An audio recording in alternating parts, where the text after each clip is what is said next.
మా కువైట్ వాళ్ళు సడన్ గా ప్లాన్ చేసుకుని ఎడారి తీసుకొస్తారని నాకైతే తెలియదు. అసలు ఇక్కడికి ఎందుకు వచ్చాం, కువైట్ నుంచి ఎంత దూరం వచ్చామో చూపిస్తా చూడండి. కువైట్ ఫ్యామిలీలన్నీ ఎవరి బండ్లో వాళ్ళు వెళ్ళిపోయారు.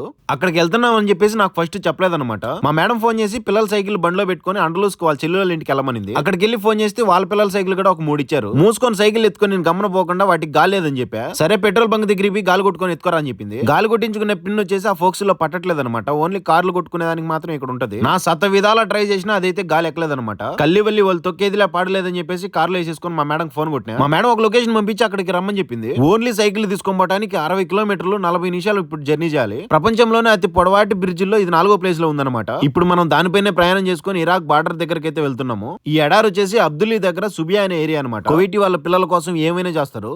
వాళ్ళు ఏం కావాలంటే అది ఎంత దూరమైనా తెప్పిస్తారు. మా కువైట్ వాళ్ళు ఇక్కడికి ఎందుకు వచ్చారు, మాకు ఎలాంటి ఫుడ్ పెట్టారు, మేము ఎలాంటి తిప్పలు పడ్డాము, ఇలా తీసుకెళ్ళినప్పుడు డ్రైవర్ పరిస్థితి ఎలా ఉంటుందో ఒక ఫుల్ వీడియో చేసా. ప్రొఫైల్ కింద ఉంది చూసేయండి. ప్లీజ్ వీడియోకి లైక్ చేసి షేర్ చేసి సబ్స్క్రైబ్ చేయండి. ఉంటా బాయ్.